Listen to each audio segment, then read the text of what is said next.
Class 10 আশা করি তোমরা সবাই খুব ভালো আছো। তো দেখো আজ তোমাদের বাংলা বিষয়ে শেষ মুহূর্তের অধ্যায় ভিত্তিক ওকে। তো প্রতিটি গল্পের ইম্পর্টেন্ট প্রশ্নপত্র বা সাজেশান পত্র বলতে পারো ওকে। তো দেখে নাও ইম্পর্টেন্ট প্রশ্নগুলি। এবং তার আগে আরেকটি কথা দেখো, তোমাদের প্রত্যেকটি গল্পের ঠিক আছে বিষয়বস্তুগুলি তোমাদের আশা করি সহায়িকা বই প্রত্যেকের আছে। তো বিষয়বস্তুগুলি খুব ভালোভাবে থিওরি আকারে প্র্যাকটিস করবে বা রিভিশন করবে, ঠিক আছে। তো তুমি যতই প্রশ্ন পড়ো না কেন, ঠিক আছে, পাঠ্য বইটি যার খুব ভালোভাবে রপ্ত থাকবে বা পড়া থাকবে এবং তোমার পরীক্ষায় যত কঠিন প্রশ্ন আসুক না কেন তুমি উত্তর লিখতে পারবে, ঠিক আছে। তো প্রশ্ন দেখবে, ঠিক আছে, কিন্তু পাঠ্য বইয়ের যে গল্পগুলি আছে সেই গল্পগুলি বিষয়বস্তু খুব ভালোভাবে পুরো গল্প আকারে তোমার জেনে রাখবে, ঠিক আছে। তো তার আগে দেখো এবং প্রশ্নপত্রগুলি একটু দেখে নাও। প্রথমে দেখো জ্ঞানচক্ষু। তো দেখো জ্ঞানচক্ষু দেখো 5 নম্বরের প্রশ্ন।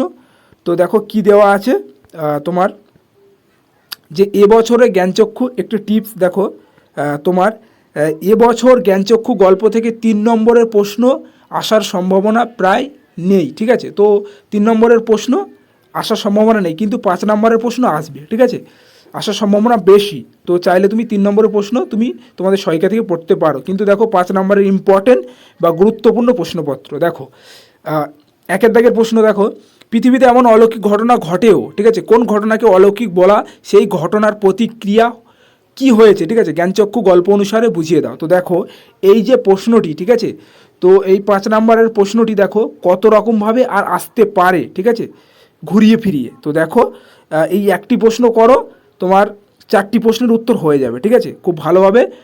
এবং যেগুলি প্রশ্নগুলি ভেরি ভেরি ইম্পর্ট্যান্ট দেওয়া আছে, তো সেই প্রশ্নগুলি খুব গুরুত্ব সহকারে দেখে রাখবে, প্র্যাকটিস করবে, ঠিক আছে। তো দেখো তারপরে দেখো অথবা দেওয়া আছে, ও আর মানে কি অথবা, ঠিক আছে। তো দেখো প্রশ্নগুলি একটু খুব ভালোভাবে তোমরা দেখে নাও, ঠিক আছে। তো একটাই প্রশ্ন 5টা প্রশ্ন একটাই উত্তর হবে, ঠিক আছে। তো সেইভাবে তোমরা মুখস্থ করবে প্রশ্নটি। তো দেখো অথবা মানে অর অথবা, ঠিক আছে, অথবা অথবা অথবা, ঠিক আছে, প্রশ্নগুলি একটু পড়ে নাও। এবং পরবর্তী প্রশ্ন দেখো 2 নম্বর প্রশ্ন 5 নম্বরের জ্ঞানচক্ষু থেকে, যে নতুন মেশোকে দেখে জ্ঞানচক্ষু খুলে গেল তপনের, ঠিক আছে। তো জ্ঞানচক্ষু কথার অর্থ কী, কীভাবে তপনের জ্ঞানচক্ষু খুলেছিল তা লেখো, ঠিক আছে, ভেরি ইম্পর্টেন্ট ওকে। আচ্ছা, তো পরবর্তী দেখো জ্ঞানচক্ষু গল্প অনুসারে তপনের চরিত্র আলোচনা করো, ঠিক আছে। তো পরবর্তী দেখো নদীর বিদ্রোহ। তো দেখো নদীর বিদ্রোহ থেকে 5 নম্বরের প্রশ্ন, একটি টিপস দেখো, নদীর বিদ্রোহ গল্প থেকে এবছরে 3 এবং 5 নম্বরের প্রশ্ন আসবে, ঠিক আছে। মানে নদীর বিদ্রোহ গল্প থেকে এবছরে 3 এবং 5 নম্বরের প্রশ্ন আসার সম্ভাবনা প্রবল, ঠিক আছে। তো সেক্ষেত্রে তোমরা গল্পটি খুব ভালোভাবে পড়বে ওকে। আচ্ছা, তো দেখো 5 নম্বরের প্রশ্ন প্রথমে কি দেওয়া আছে, যে নদীর বিদ্রোহের কারণ সে বুঝিতে পারিয়াছে, ঠিক আছে। নদীর বিদ্রোহ বলতে কি বোঝানো হয়েছে, বক্তা এই বিদ্রোহের কারণ কি বুঝিয়েছে, ঠিক আছে, ভেরি ইম্পর্টেন্ট কোশ্চেন। পরবর্তী দেখো নদীর বিদ্রোহ গল্প অবলম্বনে নদীর প্রতি নদের চাঁদের অকৃত্রিম ভালোবাসার পরিচয় দাও, খুবই ইম্পর্টেন্ট কোশ্চেন। এবং পরবর্তী 3 নম্বরের প্রশ্নটি একটু দেখে নাও, ঠিক আছে। আচ্ছা, তো বা তোমরা একটু পড়ে নেবে ওকে। আচ্ছা, তারপরে দেখো 3 নম্বরের প্রশ্ন। তো 3 নম্বরের প্রশ্ন দেখো প্রথমেরটি কী দেওয়া আছে, সে প্রায় কাঁদিয়া ফেলিয়াছে, কে কি কারণে কেঁদে ফেলেছিল, ঠিক আছে, ভেরি ইম্পর্টেন্ট কোশ্চেন।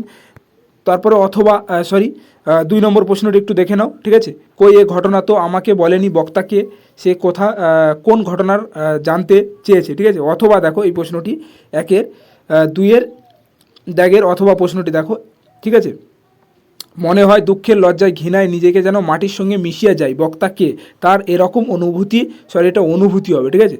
তো এখানে একটু মিস্টেক হয়ে গেছে, তো এটা হবে তোমার অনুভূতি, ঠিক আছে, এটা হবে অনুভূতি, কী হবে অনুভূতি, ঠিক আছে। তো অনুভূতি হয়েছিল কেন, ঠিক আছে। তো তারপরে দেখো 3-এর দাগের প্রশ্নটি একটু খুব ভালোভাবে দেখে নাও ওকে। আচ্ছা, তারপরে দেখো 4-এর দাগের প্রশ্নটি, ঠিক আছে, নদীকে এমনভাবে ভালো বাসিবার একটা কৈফিয়ত নদের চাঁদ দিতে পারে, এখানে তো দেখো নদীকে ভালোবাসার কি কৈফিয়ত নদীর চাঁদ দিয়েছিল, ঠিক আছে, ভেরি ইম্পর্টেন্ট কোশ্চেন। দেখো যে প্রশ্নগুলি ভেরি ভেরি ইম্পর্টেন্ট দেওয়া আছে, ঠিক আছে, তো সেই প্রশ্নগুলি এবছরের জন্য খুবই ইম্পর্টেন্ট। ওকে, আচ্ছা, তো অথবা প্রশ্নগুলি একটু দেখে নাও, ঠিক আছে। তো দুটো প্রশ্ন একটাই উত্তর, ঠিক আছে, সেইভাবে রেডি করবে উত্তরগুলি। ওকে, আচ্ছা, তো দেখতে থাকো। এবং তোমার পরবর্তী দেখো বহুরূপী। তো দেখো বহুরূপী গল্প থেকে 3 নম্বরের প্রশ্ন। তো একটি টিপস দেখো, বহুরূপী গল্প থেকে এবছরে 5 নম্বরের প্রশ্ন আসার সম্ভাবনা প্রায় নেই, ঠিক আছে। তো 3 নম্বরের প্রশ্ন আসতে পারে, ঠিক আছে, বহুরূপী গল্প থেকে, খুবই ইম্পর্টেন্ট। চাইলে তোমরা অন্যান্য সহায়িকা বই থেকে 5 নম্বর প্রশ্নগুলি পড়তে পারো। ওকে, আচ্ছা, তো দেখো 3 নম্বরের প্রশ্নগুলি ইম্পর্টেন্ট। সে ভয়ানক দুর্লভ জিনিস, ঠিক আছে, কোন জিনিসের কথা বলা হয়েছে, খুবই ইম্পর্টেন্ট কোশ্চেন, ঠিক আছে, ভেরি ভেরি ইম্পর্টেন্ট। তারপরে 2 দাগের দেখো, তাতে আমার ঢং নষ্ট হয়ে যায়, ঢং বলতে কি বোঝানো হয়েছে, কিসের বক্তার ঢং নষ্ট হয়ে যায়, ঠিক আছে, ভেরি ইম্পর্টেন্ট কোশ্চেন। তো দেখতে থাকো তোমরা একটু খুব ভালোভাবে এবং পড়ে নাও। ওকে, আচ্ছা, তো চাইলে তোমরা স্ক্রিনশট করে নিয়ে রাখতে পারো। ওকে, তো দেখো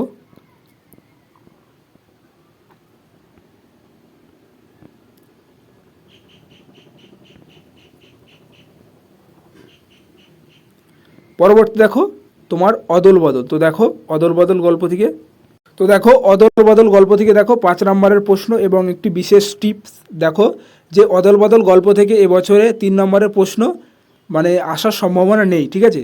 তো 5 নম্বরের প্রশ্ন অবশ্যই আসবে, ঠিক আছে, অদল বদল গল্প থেকে। তো চাইলে তুমি 3 নম্বরের প্রশ্ন পড়তে পারো, ঠিক আছে, তো বারণ করছি না, তুমি পড়তে পারো, ঠিক আছে। তো কিন্তু এবছরে অদল বদল গল্প থেকে 5 নম্বরের প্রশ্ন অবশ্যই আসবে, এটুকু শিওর। ওকে, তো দেখো 5 নম্বরের প্রশ্নগুলি একটু দেখে নাও। অমৃত ইসাবের পরস্পরের প্রতি ভালোবাসার গল্প শুনে তাদের বুক ভরে গেল। অমৃত ইসাবের পরস্পরের প্রতি ভালোবাসার পরিচয়, ভেরি ইম্পর্টেন্ট কোশ্চেন, ঠিক আছে। তো তারপরে দেখো, ও আমাকে শিখিয়েছে খাঁটি জিনিস কাকে বলে, কাকে বলে, কাকে শিখিয়েছে, ঠিক আছে, খাঁটি জিনিস বলতে কি বোঝায়, বোঝানো হয়েছে, ঠিক আছে। তো দেখতে থাকো। এবং যে প্রশ্নগুলি ভেরি ভেরি ইম্পর্টেন্ট বা অথবা দেওয়া আছে 2-3টে, সে প্রশ্নগুলি খুবই ইম্পর্টেন্ট, ঠিক আছে। তো দেখতে থাকো খুব ভালোভাবে। এবং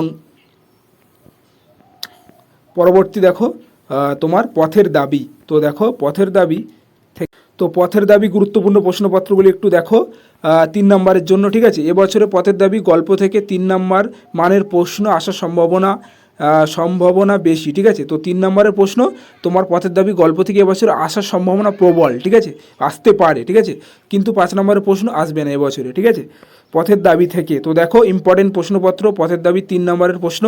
এবং তোমরা তোমাদের গল্পগুলি খুব ভালোভাবে বিষয়বস্তু পড়বে, ঠিক আছে, প্রত্যেকটি গল্প। ওকে, আচ্ছা, তো দেখো প্রথমে একের দাগের প্রশ্নের উত্তরটি কি, প্রশ্নটি কি আছে একটু দেখে নাও। ওকে, তো তোমরা একটু খুব ভালোভাবে দেখে নাও।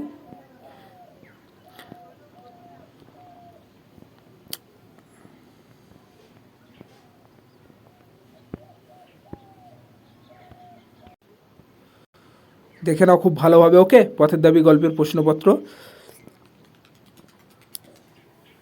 এবং পরবর্তী ভিডিও তোমাদের কবিতার সাজেশনপত্র আপলোড করিয়ে দেবো। ওকে, তো ভিডিওটি সম্পূর্ণ দেখার জন্য অসংখ্য ধন্যবাদ। ওকে।